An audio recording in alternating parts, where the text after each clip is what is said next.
Hey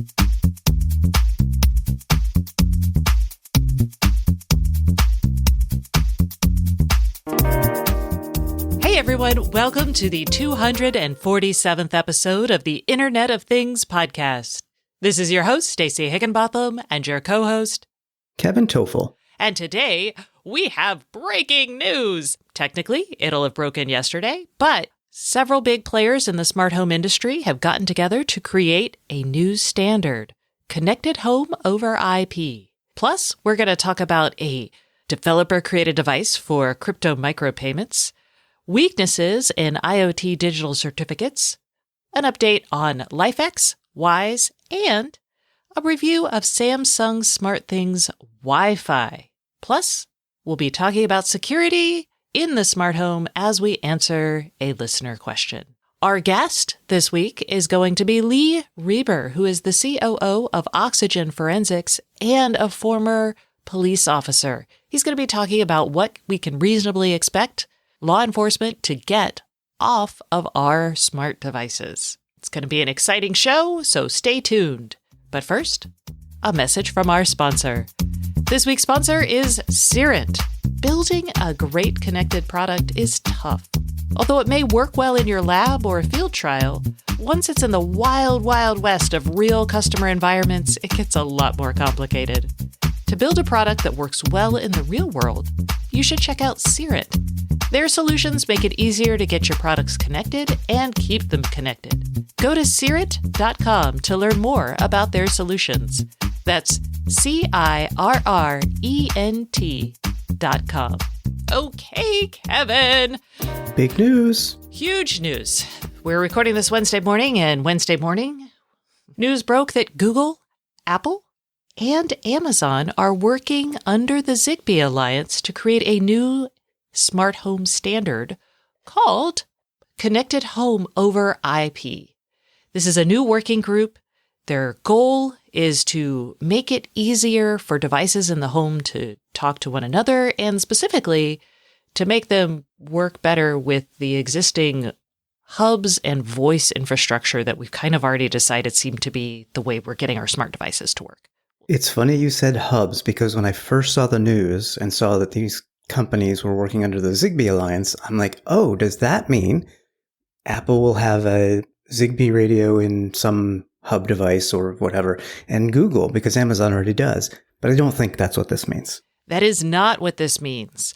They actually, in an FAQ, talk about you could use different radios. But let's give you the who, what, when, where, whys. So the who's, we talked about the three big parties, which are the three main players in the smart home industry. But there are also several other companies working on this. Yes, board member companies on the Zigbee Alliance, including IKEA, Legrand, NXP Semiconductor, Residio, Samsung SmartThings, Schneider Electric, Signify, which is the company behind Philips Hue Lighting now, Silicon Labs, Somfy, and Woolean. Yikes, that is everybody. Yeah. Which is pretty cool. So that's the who. The what is an IP-based protocol that is going to work with what looks like the hub with the voice assistant hubs. So it's going to be device with a hub attached kind of model. And it is going to probably be IP and mesh-based, I'm guessing. It's definitely IP-based because that's what they're focusing on here. But we're probably also going to see mesh and something with low power. We're also probably going to see something that will run on the hub that is going to be higher powered. So that is the what. And it's going to allow all these devices to talk to one another. And it's going to have the ability to let a hub and other devices understand the rules associated with each individual smart home product. So what I mean here is like a light bulb will have a set of parameters that say, I am a light bulb. I can turn on. I can turn off. I'm dimmable. I can also do colors. These are the things I typically talk to at what I do. So right now, Amazon, if you're a developer and you're building a light bulb, you have to build that for Madam A, which is what we call Amazon's digital assistant. You have to build that specifically for HomeKit, and you have to build that specifically for Google's Home stuff. So this sort of connected home over IP would actually let you build that once, and it presumably would work for everyone. That's the interesting part, working for everyone, because on the Connected Home over IP site, in the frequently asked questions, it says if the working group succeeds with this goal, customers can be confident their device of choice will work in their home, and they'll be able to set it up and control it with their preferred system. Meaning maybe we see fewer devices that have to be built, say, for Google or for... If this is certified, my assumption is if you're CHIP certified. Oh, chip! Right. Ha ha! Yeah. I just got that! Oh, you just got... Oh, yeah. Oh, man, you guys. You're the chip geek. Come on. All right, now I'm the double chip geek. Okay, so if it's chip certified, it would presumably work with any other chip certified product. What about HomeKit and its unique security approach? So a chip product may not work with an existing HomeKit product. Apple presumably will start putting out HomePods or other devices that work with chip. So you're not going to see chip stuff works with Google products, for example, necessarily. You may, but there's no promise there. There's no guarantee on that. So what we're talking about is an entirely new ecosystem, but it's you build once for chip and hopefully you'll talk to so many things it won't matter. But yes, this does mean, and this is probably the what or the why, I don't know. I've lost my W's. And it's everything. The what and the why. This probably means that we're all going to have to buy new gear. They expect the first version of this to be available to talk about in late 2020. So probably no new products until 2021, I presume. Yeah, and I would say even that's probably a bit of a stretch. Correct. The end of 2021. So next holiday, you're still safe, but the holiday after that, we're probably all going to be asking for new products. Yay. So the why. Why is this happening? I think there's a couple reasons. We've actually been covering smart home standards for, Kevin, it's not decades yet, but since 2013. Mm-hmm. So by the time this is out, we will have almost been doing it for a decade. And a lot of the pieces were there. The device schema is what they call it in the Open Connectivity Foundation. They have something called IoTivity that was backed by Intel. That superseded the all-join efforts, which were the original ones backed by Qualcomm. And the why now is that we've basically come up with a sense that we want to have our devices controlled by some sort of hub that is probably voice-enabled or has a digital assistant component. And so what you're thinking is you need something for the little edge things to say, this is what I am and what I do and who I can talk to. And you're going to have a hub that controls all that and creates routines around that and all of that fun stuff. So we know what the smart home model actually looks like. We also are in the middle of kind of a crisis of security and privacy. And having some sort of standard here makes it easier to start setting rules around security and privacy within that standard that everyone will have to follow. This is good. Yes. The downside is, yes, we're all going to be building new products, and I don't know if I love this model because it feels very tied to a voice assistant. It feels very tied to a hub, and there are good reasons to do that, but there are also, the hub is going to act as a control point, and that's going to be where the monetization happens. And right now, the people who own the hubs are the existing players. So it's not the end of innovation in this space, but it's probably coming to the end of innovation where, like in building an architecture for the smart home. So the common language, only because this is all being done through the Zigbee Alliance, would be ... I presume. Yes. Well, no. We don't know. The answer is we don't know. ... is how we got the Thread protocol, which Google and Samsung and a bunch of people came up with back in 2013. This was a new radio protocol that allowed devices to talk to each other in a mesh network over low power, and it was IP-based. And when it was originally Nest that created this, they were like, we need something new for the smart home. So they did this, and then nobody really used it. So they worked with the Zigbee Alliance to create ... which allowed Thread and Zigbee to kind of both work on the same radio because they're both based on the same radio. We hadn't seen a lot from ... So this is kind of like a big surprise party for coming out party for everybody who's been watching all of this. But it's not clear, though, if they're going to use ... if they're going to use Weave, if they're going to use Thread. Google says it's contributing these. Zigbee Alliance is mentioning that Dot's data models are going to be in here. They also talk about Apple's HomeKit being in there. So we really don't know what's going to be taken from each of these. That's the next several months that these guys are going to be working on this. Right. And we probably won't know that, as you said, until late 2020 when the draft spec is available.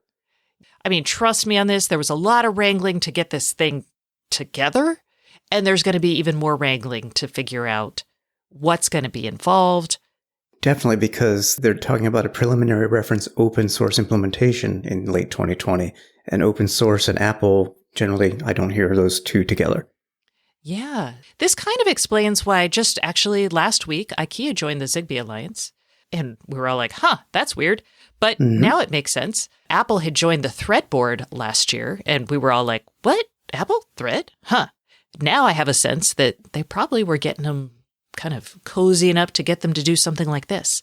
But let's talk about what we'd like to see. What I think is important to enshrine in an interoperable and open protocol, and what maybe could be left to chance. You want to do it, Kevin?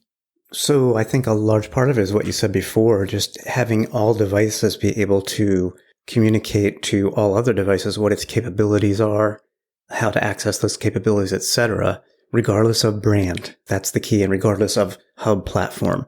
So from a consumer standpoint, instead of a fragmented choice of devices that you might want to add to your home, like because they only work with a certain ecosystem, that goes away, and that's huge. That also hopefully could reduce costs of these devices because product makers don't have to make 2 or 3 different versions of a product, like a Zigbee bulb and a Wi-Fi bulb, for example, or a HomeKit and a non-HomeKit device. So that's big.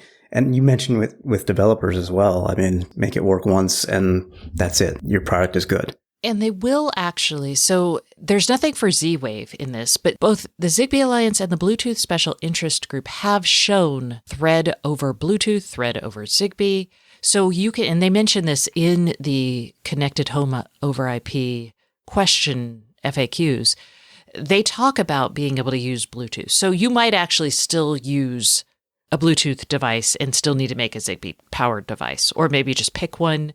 But yes, they will be interoperable. But what I'm thinking is, how far do we want to take this?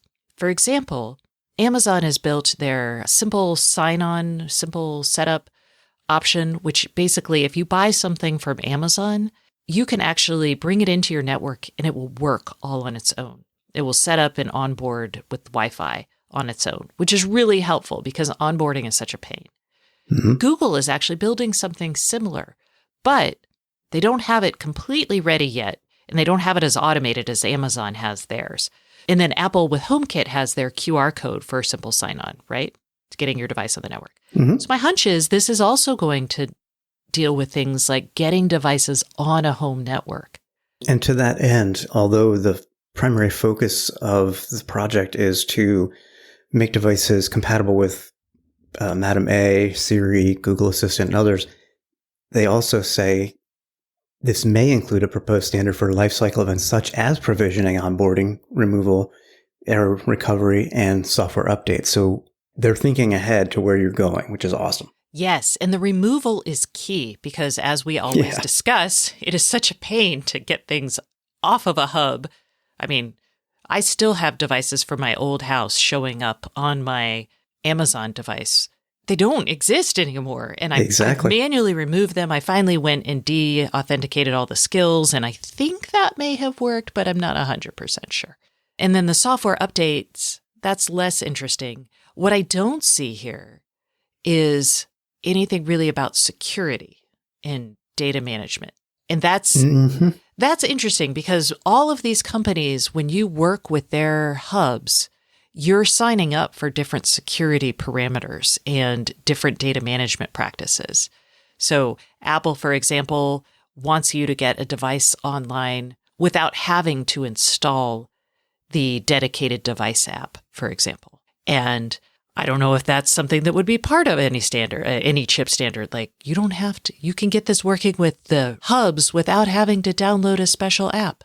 Most companies would be kind of unhappy about that. There's questions around that. And then there's also things like if you have a device that works with Madam A, for example, you have to share state data. And right now, companies negotiate with Amazon for sharing different levels of sharing of state data, for example. Amazon has the power to say, I want to know all of the state data all of the time on any device that talks to me, even if you're not asking it via Madam A. Some companies negotiate, and if they're in a good position, they can negotiate to keep that secret from Amazon. So those are all things that I'm like, how far will this go? We will see. It's going to be a while to find out, but we will see. Yeah. So for everybody, big questions. Mostly we don't know the answers. We do know that if you're a developer, this is good news. If you're a user, this is good news, but you're probably going to have to buy new stuff in the next, probably, let's say 2 to 3 year time frame. So maybe you don't want to invest in something big now.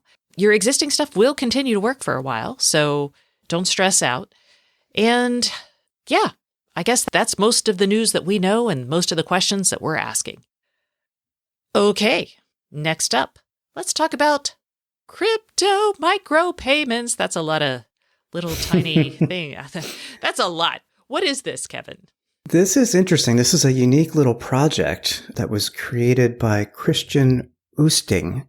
He's a software developer. And using IOTA, which is a cryptocurrency that was specifically developed for IoT devices, he has basically taken a little ESP board, which we've talked about those little... The Espressif ESP32. Yes. It's That's everybody's correct. favorite board. It also Yes. was recently hacked and Yeah, that's what we talked fixable. about. But yes, Right. go on. Tell me about your crypto micropayments platform built on a hacked. So he has created what he calls Espiota, which is a combination of Espressive and IOTA, and very simply has got it working as a proof of concept so that, as an example, and I love this example actually, because I never understood what IOTA could be used for, cryptocurrency for IoT, but he said you could use this device to activate an air conditioner for, say, 10 IOTA coins a day, maybe for a hotel or for a rental property or who knows what. You pay 10 IOTA and the device activates the air conditioning for 24 hours, for example. I was thinking it'd be great to charge my kids for Wi-Fi, but I don't think they're going to like that. So he even took his device and connected it to a little robotic car, a little smart car kind of thing, and sending IOTA currency to it. He's got it configured that the car will actually turn on for X amount of time, whatever he's configured. So I thought it was really, really unique of a project because it's the first implementation or proof of concept of using cryptocurrency with IoT that I have seen. I'm sure there's been others, but this one crossed my radar. Awesome. And you could build it yourself. Yay. Mm-hmm. Okay. In other news, maybe less exciting news, we have, weaknesses in IoT digital certificates. Basically, a certificate management company called Keyfactor, they studied a bunch of digital certificates. 75 million certificates. 75 million certificates. And they found that 1 in every 172 certificates was crackable because of insecure random number generation. So let's hit pause for a moment to explain what the heck we're talking about. This is IoT devices. All connected devices, they have a security effort that relies on them basically saying, I'm this random number. And then you call out to a certificate and the certificate says, oh, you are that random number. You're legit. And then you're like, yeah. And then they decide they're all secure and they share data. What they found is that it's actually pretty easy to game that system. And by pretty easy, I mean that a supercomputer working pretty hard can figure it out. They were able to crack some Azure certificates for $3,000 of computing power over a period of a day. So easy is very relative. Yes. But they're saying this is important because IoT devices, they typically don't generate enough random numbers because they lack computing power. And I would argue that this is not entirely and always the case, but it is the case sometimes. The Keyfactor guys suggest that instead of the device developing their own random number, that they actually call out to other entities to figure this out. That would allow for more random numbers being used to create the key. Yes. My challenge here is that just moves your security weakness to just a different point in the process. But, sure. a lot of companies that I've talked to recently are doing security slightly differently. They're putting secure enclaves on chips where they store these numbers. They're putting random number generation on the chip itself, even at low power. There's a bunch of companies that can do this.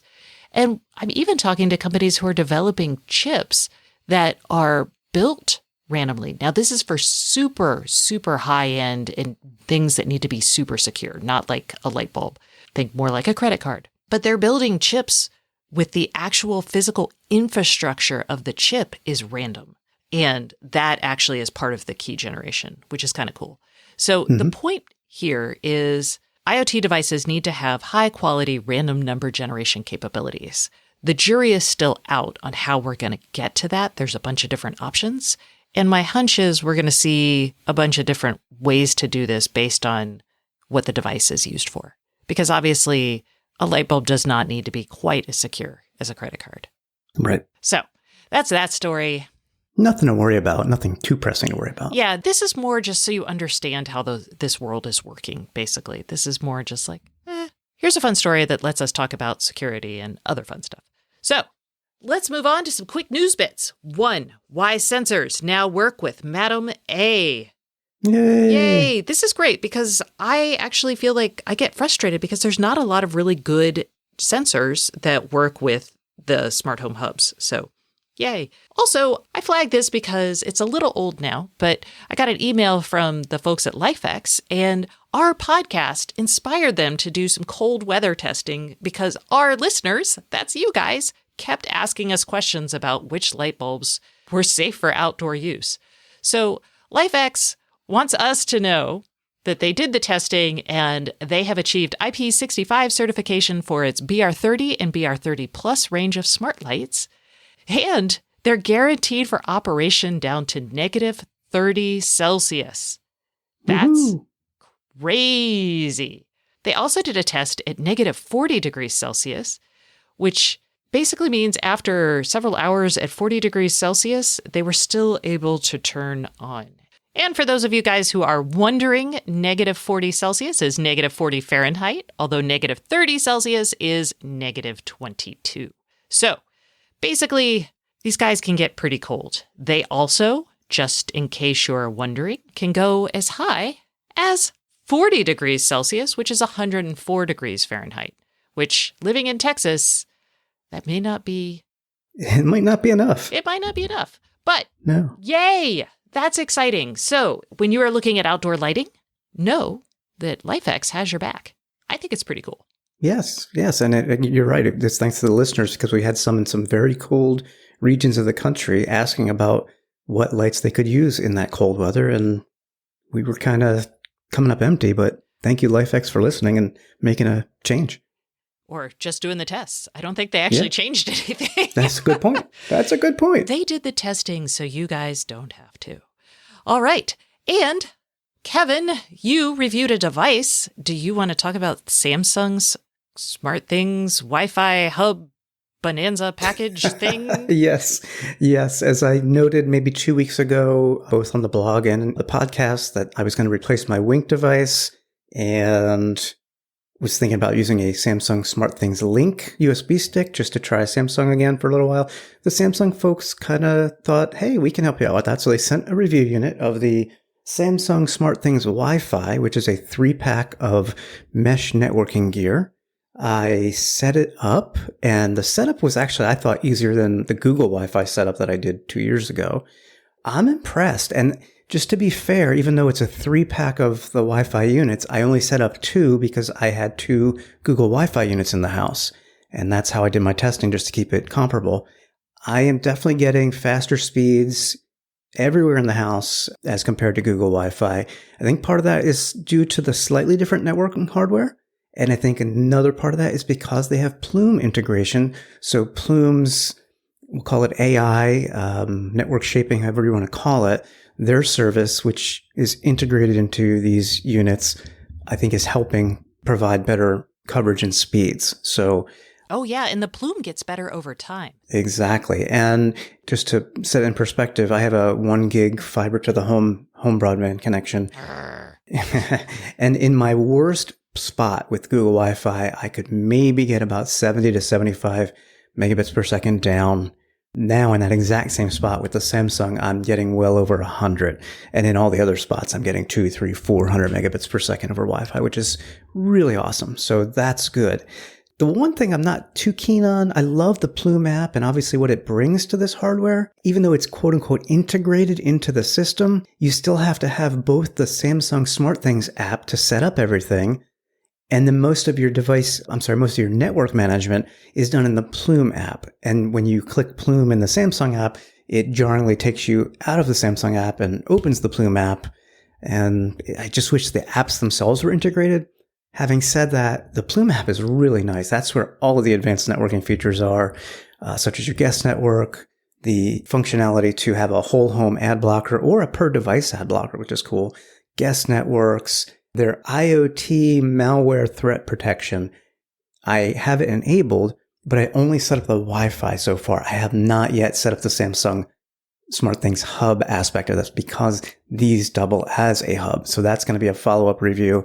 Overall, it's expensive, $279 for this setup, but setup, I'm telling you, within 10 minutes, I had both units set up, speeds were faster, and I'm very impressed so far. Woohoo! I am excited. And this is a good time to hint at something we're going to be doing for our next week's podcast. We were going to do a big Q&A thing, but then we decided instead of doing a big multiple Q&A, we were going to answer one big question from you guys. That we get all the time. All the time. And it's, should I put my IoT devices on a guest network? I've done this before, but Kevin and I are both doing this. We're both doing it on an individual device basis, and we're going to tell you exactly what happens for cameras, for thermostats, for whatever. So we're going to explain exactly the trade-offs of all of this. So stay tuned for that. That's going to be next week, and you're going to love it. Or if you're not really interested in this, you could just skip the whole episode. Although you might miss me singing like holiday songs. Who knows? That might be an incentive, actually. All right. I think now it's time to go to the IoT Podcast Hotline, which is brought to you by Affero. With the 5th largest IoT patent portfolio in the world, Affero provides a proven IoT platform that doesn't risk your brand. Affero customers have experienced as much as an 80% reduction in time to market and 10x higher activation rates. Learn more at affero.io. All right. The IoT Podcast Hotline is here for you.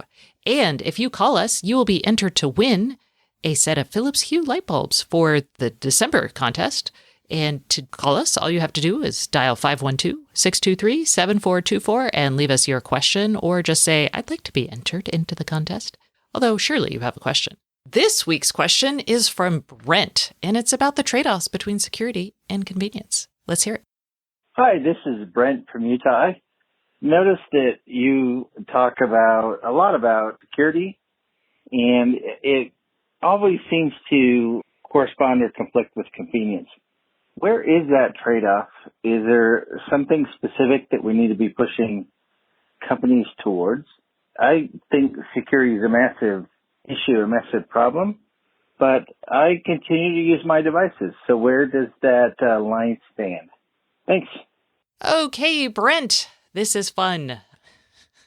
It's something we all have to deal with. Yep. We do. And actually, it's something I wrote about this week. So here's what happens when you have poor security. Not only do the device manufacturers risk getting hacked, like their cloud or their devices, but also if you as an individual have poor security policies, you risk getting hacked and letting your devices get hacked. A perfect example of this is this week's Ring kerfuffle allegation. I don't even know what this is. It's not, I wouldn't say it's a hack. It's not a hack. Yeah. What's happened is people who use the same password in lots of places had their passwords and emails hacked.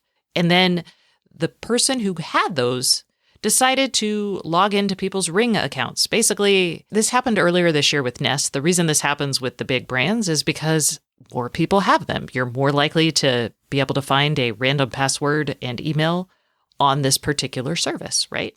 So someone had gone in, found a bunch of Ring accounts, used the password and emails, and started talking to kids, and then started recording it for a Twitch podcast. I don't know what to call those things. Live stream. Live stream. So this was pretty horrific. People are up in arms. People are sad. The news is all over it, saying that Ring is hacked. I would say no, your password has been hacked. But there is actually something Ring could do about this, and that is multi-factor authentication, which they do offer. And the pressure is now among people in the know that Ring should make multi-factor authentication just required. Thank you. I was like, what is the word I'm looking for? Required for a device like an in-home camera. And I wrote about this week.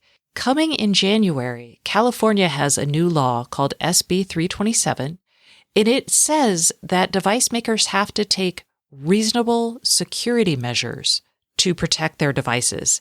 And part of the reasonable security measures, as part of looking at that, they're looking at where the device is and what kind of data it can collect. I would argue that having a two-way audio connection and a video stream into your home, that's pretty precious data, and it probably requires higher level of security. So what might happen is camera companies will have to start requiring multi-factor authentication, which is good and bad. Well, yeah, it depends on how they implement it. And this gets to Brent's question. Convenience versus the security. I mean, I look at it as how I implement security, not just on my home network, but on my devices. I use a Chromebook, for example. So if somebody were to get my Google account, they could log into that Chromebook or just log into my Google account and get all the passwords and all the data that I've stored with Google. So I have my Google account set up with two-factor authentication. Typically, I use either an authenticator app or on the Chromebook, you can't get into the Chromebook without a YubiKey, a USB stick that basically is the second factor for authentication. Is it convenient? Not at all, Brett. Is it something that I don't mind doing? Yeah, because my data is just too valuable, quite honestly, to me. And obviously, this is a personal choice here. I agree with Stacy on the whole cameras and speakers aspect, or I guess I should say microphones, because it doesn't get more personal than that, right? So again, it depends on the implementation. Our smartphones today, most of them have some type of face unlock or face ID. iPhones have them. Android phones have them. That would be a very simple way to do this. And it's not that inconvenient. We're using it hundreds of times a day now. So that would be fine. But some other alternatives, such as, I don't know, authenticator apps or who knows what else. I don't think that's the way to go. Yeah, it's hard to stick a USB key into a phone or a device. Yeah. But yeah, fingerprint or Face ID gives you multi-factor that is actually way more convenient than, because you're already trying to log in from that device anyway. Exactly. So this is my thinking. I'd love to hear other ideas from people on making security more convenient. I will say that I think with laws requiring security, now we're moving past the stage where, hey, we have decent security becomes the selling point, and maybe since everyone will have to have decent security, then it becomes, hey, our security is less painful to use, yet still effective, becomes the new thing people will compete on. Here's hoping. All right, that concludes this part of the podcast. But if you would like to hear more about some of this news, please sign up for my newsletter at stacyoniot.com. And you'll also get news that we don't talk about in the podcast. It's super fun. And now it's time for our guest, Lee Reiber, COO of Oxygen Forensics, who is going to be talking to us about what data and how law enforcement gets data off of our smart devices. It's pretty eye-opening.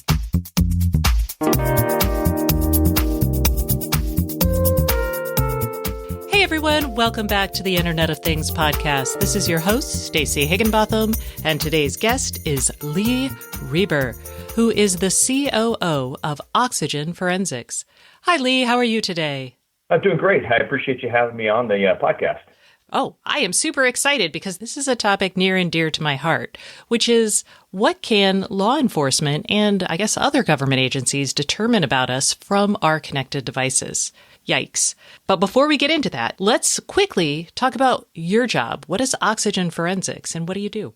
I am the Chief Operating Officer. I have a background in law enforcement as well as in the software side of it. But our company, what we really do is we focus on the creation of software that helps to extract data from mobile devices, from cloud services, drones. And so obviously assisting law enforcement, and you just have to think about it, how many phones do you have in your pocket? That's great. But now you start thinking about what's connected, this Internet of Things. And you start really wondering and going, everything is connected. So we really started focusing on that as well, because we were finding a lot of cases that were involving either wearables or some sort of device within the home. Okay, let's go back in time a little bit. And the Amazon Echo, for example, launched in 2014. We started seeing people use wearables all the way back in 2011, I think is when I got my first Fitbit. The history of this, we've been doing this for about 10 years. Is that fair? This sort of extraction from electronic devices outside of phones?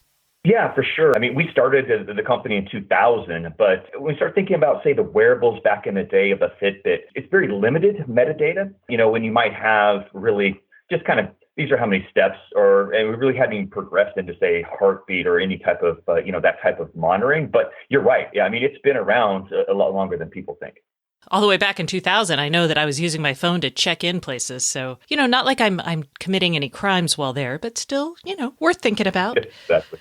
So let's start with something that's very much in the news today, which is the Ring doorbell. Just because, again, we're seeing the police departments become an extension of Ring's marketing arm in a lot of ways, and bringing these two communities to help create safer communities.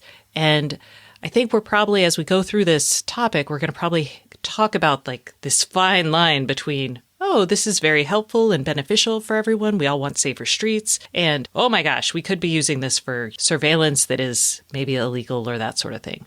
So from your perspective, let's talk about what Ring is doing right and how you kind of view a device like a video doorbell. And I think the video doorbell, if we just go back in time and thinking about, even when I was on the law enforcement side of it, and today, you remember, hey, make sure you cover your laptop camera, right? Everyone wanted to cover their laptop camera. And really, why am I going to do that? Well, because it's really an IP camera. It's attached to the internet. People can have access to that data. So you started, some of the companies, obviously, thinking about, I wonder if we can actually use these for good. How can I go in and I take a camera, I can attach these to the internet, have someone available to, the doorbell rings, I now have somebody at my door, be able to use that for the consumer. So obviously that's a great benefit for people. They're able, even if they're not home, they're able to monitor that. So it's a great security feature. For law enforcement, you're exactly right. They just kind of set up these little neighborhoods, and Ring has done a good job that allows people with the Ring and with the system, not necessarily just the doorbell,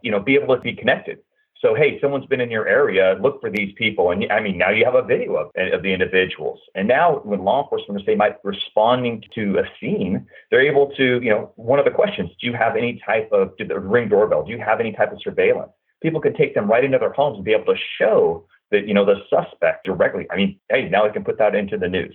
Obviously these types of devices, they've been around a long time. Now they've become commercialized. Sure. And they're everywhere. And I can see, you could be like, oh, that person took off and turned left at the corner. That's great information. Now, let me ask you, are there enough safeguards in place? Right now, I know if a police officer wants access to my Ring camera data, for example, I either give it to them because it's my case they're working on, or they might go to me because my neighbor has a case and they'd have a case number and they'd have to give me that and then I'd send them my data. Now, is that enough protection or should we have more? That's never really enough. Now, we have to think about really any type of device, whether it be a mobile device, whether it be, a simple IoT device like a Google Home or any type of Amazon device. You have to think the data is stored somewhere. The data is controlled by you, the consumer, right, with a login and a password. But you really have to start thinking about that data and how you access it. Because if it's a simple login, as in username and password, it's relatively easy. If you think about, say, just social engineering, or you think about all of your passwords that you use or your usernames, typically an email address and a common password, hopefully not. But if I have that, I can access your data anywhere. And so you have to start thinking about the safeguards that have been built in there: two-factor authentication, multi-factor authentication, being able to use something, something you are, something that only something that you have, something like biometrics, to really safeguard that information. Now, a lot of the companies, they really, really work on their security, because obviously if there's a breach or if people access that without, say, those username and password that a user holds, but they actually hack into that cloud, if they're able to retrieve that data in, say, a readable format, that's really bad security on the company side. So I think the companies are doing a good job saying securing that information, but you always have to think it's the weakest link, right? And that's that person who's sitting behind the keyboard.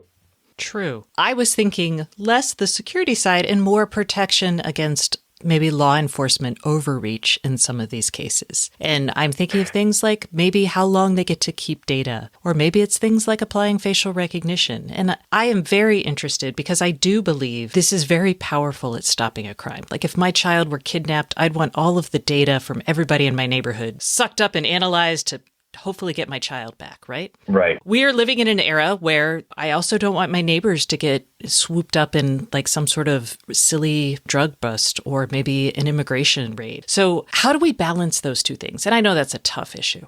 It's not. To me, it's just don't do bad things, right? If we take it at just small level of law enforcement, right? Law enforcement are investigating crimes. Now, do we have, say, some law enforcement that might not be on the up and up? Well, as human beings, we're all flawed, right? And so you have different types of jobs that you do, whether it be you're an accountant, with, CPA that's, withholding money, whether it's you work in a convenience store and you're stealing money, that really comes down to the human element. We do have laws in place. There are laws. If you want to retrieve data that someone is not giving you consent, you obviously have to have a search warrant. You have to have a search warrant that you can go in now and present that. Dating, obviously you articulate why, you have probable cause to believe that this has occurred. Now, if we talk about, say, facial recognition of, say, your neighbor's getting caught up in a drug bust, I think that comes down to obviously investigation. Being able to investigate the event, being able to say, okay, I have this information that's available to me. I'm going to utilize everything I can to, help one, exonerate those, and then obviously be able to say this person was involved in that crime. So, for example, say there's a large event at a race, a terrorist bomb that goes off, that you have how many cameras in the area? Well, there's probably 300,000 because they're all people, right? They have their mobile devices. So being able to use those as, say, a witness or as a bystander and now quickly identify, because this is the person that we believe is involved, identify that person by their face across all of these videos, as all of these pictures that are taken, and to actually now present that information to the public to identify them so that further, there's obviously another crime that has not occurred. I'm really passionate when we start talking about, because I always get really, asked the questions about, overreach and how can this be used to, hurt the public. But quite honestly, think about your iOS device, or if you have an Android device. When you look at your images, they're all categorized and you have the people, their face, but now you have all of their pictures that they're involved in. All that's doing is making it obviously easier for you, but you start thinking about they're actually using biometric data to now group the information, which is the same as, say, a law enforcement or, say, forensic company utilizes that technology. Well, in some cases, yes, I have to give Google permission to tag me in photos, for example. And right. Sometimes Google is better with some people than other people. Google has a really hard time with my voice, for example. I don't know why. Sure.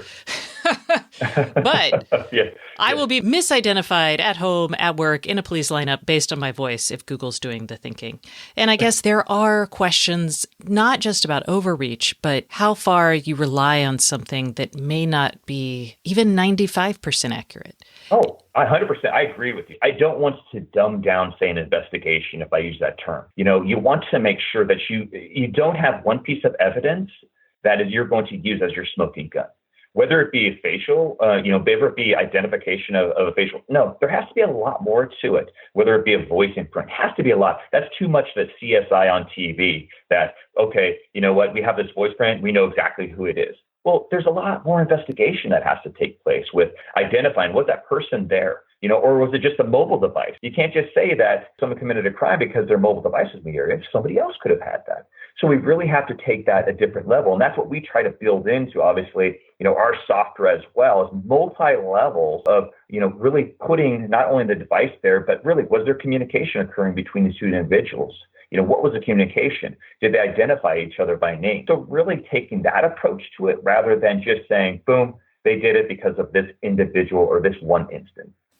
Got it. Let's actually talk about that, because I feel like in the media, we are guilty of getting very hung up on things like there was the case a couple years back about the police were looking for Amazon Echo data in a murder case where there was already other data. There was data from the water. I think it was a murder in a hot tub. There was data from the water flow or cleanup. There was, I'm sure, other pieces of data we don't know about.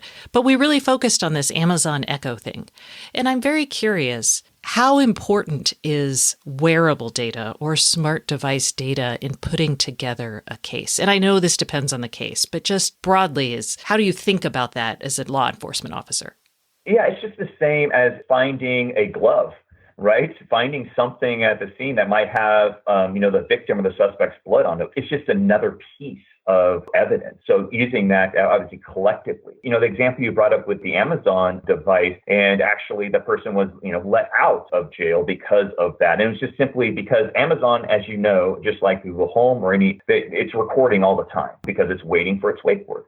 So if it's recording all the time, you're going to get some utterances that are going. You might get some background noise. Again, that's just be used as part of the investigation. When we talk about wearables, say watches, again, that's great information because if someone's wearing their watch and, you have a story of the time of death was this time and this person was just in this certain area, but then when, say, the person found them, they said, hey, they were still alive. Their heart was still beating, and I found them in this location. But now you take that information, you're saying, well, the heart stopped actually 30 minutes prior to when you found them. And two, this individual, based upon the latitude and longitude of the geodata, was 3 miles away.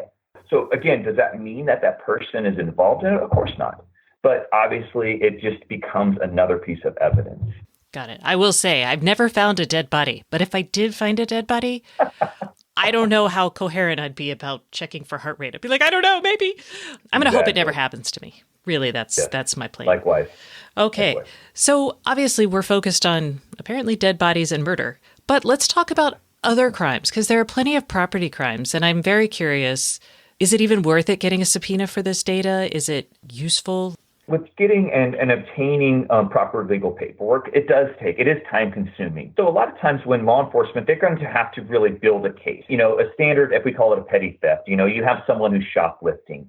The information, say from Google, is really not going to be necessarily relevant, but the data that's, say, on their mobile device could be very relevant, right? The information that can be extracted from that can show location. It can show maybe they're taking a picture of the object before they stole that. But really, as if I'm going to go in and take it to a level of I need to get a subpoena for Google or for, say, Amazon for the information from Amazon, it's going to have to be not necessarily a big case, but one that you're going to say, okay, this information might tie them to several burglaries, right? Or several car thefts. Okay. And then when you go to a judge for a warrant for this sort of thing, I'm assuming, do you need a warrant for this or do you just email the company? Now, you will, because if you email the company, if you do not have permission of the actual owner of the money, so that's something that people don't think about is really who owns the data.